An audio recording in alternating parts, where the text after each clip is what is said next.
You spend 20 minutes writing an email, hit send, and then nothing. No replies, a couple of opens, maybe if you're lucky, someone clicks a link. Sounds familiar? Let's be real, it's hardly ever the message itself. 9 times out of 10, it's how the email is put together. And it's easy to fix once you know what to look for. Hey there, my name is Svetlana from Fury, and we make digital marketing simple for small businesses. In this video, we are sharing my go-to email tips to make your emails work, get opened, get read, and get people to take action. Straightforward things you can apply to your very next newsletter. First off, let's talk about why email is still worth your time, because I know that a lot of small business owners overlook email marketing. Here's what makes email different from social media. You own your email list. Instagram can flip a switch tomorrow and suddenly nobody sees your posts. Your email list doesn't work like that. If someone has signed up, you can reach them directly and no algorithm can stop you. And it doesn't have to be a big list to be valuable. 200 people who know you and trust you is a big deal for a small business. If one of them needs a haircut, a physio, or whatever you do, you want them to think of you first. Staying in touch through regular, friendly emails keeps you in their minds, and that's the whole point. To be top of mind for people who've already shown interest in what you do. Okay, tip number 1, and this one matters more than anything else in your email, your subject line. If people don't open the email, it's game over. The subject line is the only thing standing between your email and the bin. So what actually works? 3 things: curiosity, being specific, and making it clear what's in it for them. Don't call it monthly newsletter. That just makes people say, yeah, I'll check it later, meaning never. Instead, try something like 3 things to try this week if your bookings are slow. Now people know what they're getting and why it's worth a click. Another thing that helps is writing like a human. Quick tip to save time this week is always better than insider secrets open now. That kind of all caps high pressure subject line feels like a scam and instantly kills trust. One last thing, keep it short. Most people check email on their phones, and long subject lines just get chopped. Tip 2, talk to one person, not your whole list. This is how you make emails feel personal. When you're sitting down to write, picture a specific customer, maybe someone you know, and write to them. When you do that, you start writing like a human. Suddenly, you're using real, natural sentences. Then add your personality, and don't feel like you have to be formal just because it's an email. Here's an easy test. Read your email out loud. If it sounds awkward, it will read awkward. Rewrite it until it sounds like something you would actually say out loud. Another trick, start with a quick line about your week or something that caught your eye. Nothing long, just a sentence or 2 before the main message. People reply to real human emails, not newsletters.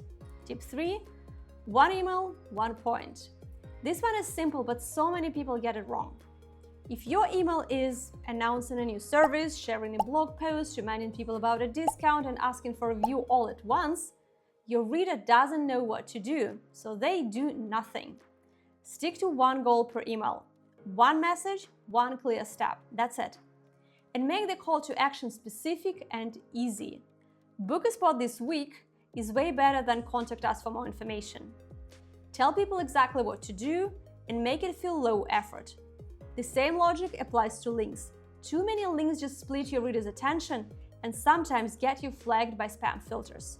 It might feel counterintuitive, like you're providing too little value, but focused emails win every time. Campaign Monitor says emails with just 1 call to action get over 3 times more clicks than crowded emails with lots of links. Tip 4, consistency. Consistency matters more than frequency. Firing off 3 emails in 1 week and disappearing for 6 is worse than sending 1 email per week like clockwork.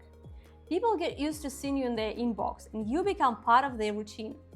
For most small businesses, once every week or 2 is enough. The emails don't need to be complicated either. A helpful tip, a quick update, something you noticed, plus a clear next step. That's it. There is also a practical reason to be consistent: email deliverability. If you go silent, then suddenly blast out a bunch of emails, it can look suspicious to email providers and push you towards the spam folder. Regular emails land you in the inbox, so pick a day, stick to the simple format, and show up. Tip 5, check what's actually working. Don't overthinking. Just keep an eye on your open rate and your click rate. If people are opening, your subject lines are working. If people are clicking, your message and your call to action are resonating well. A healthy open rate for a warm email list is often somewhere above 30%. And if you have 45–50%, that's great. Click rates vary a lot, but even 5–10% is a solid result. Here's a good habit. Whenever an email does especially well, stop and ask why. Was it the subject, the topic, the timing? Figure it out and repeat what works. And one more thing. If your list is getting bigger, do some cleanup from time to time. Most email platforms charge by the number of contacts, so if people haven't opened a single email in months, you're essentially paying to reach people who are not doing anything for your business. If someone has been ignoring your emails for 3 or 4 months, send them a simple re-engagement message, something like, "Still want to hear from us?" And if they don't respond, remove them from your list. A smaller, engaged list is worth far more than a big list full of people who never open your emails. Your stats stay honest, and your emails reach real people, not their spam folders. Finally, a quick round of things to avoid.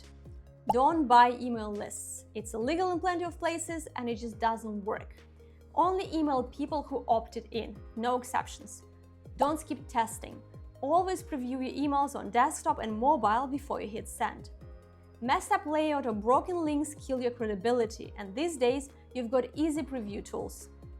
Don't get fancy with formatting unless you're sure it looks good everywhere. Simple, clean emails almost always do better. Oh, and don't spam people. It should go without saying, if every email is selling something, people leave. So lead with value, build trust, and only then occasionally offer your services. All right, let's recap real quick. Write human subject lines with a clear reason to open. Speak like you're talking to one person. Stick to one message, one next step. Show up consistently and check your numbers so you know what's working and you can do more of it. You don't have to get it all perfect. Pick one area to improve for your next email and go from there. Progress over perfection, always. And since we are on email, wouldn't be weird not to mention ours, right? So if you want a real usable marketing tips and updates from Peery, check out the link in the description below. If this was helpful, hit like and subscribe for more practical marketing tips. That's it for today. Thanks for being here, and I'll see you in the next one. Take care.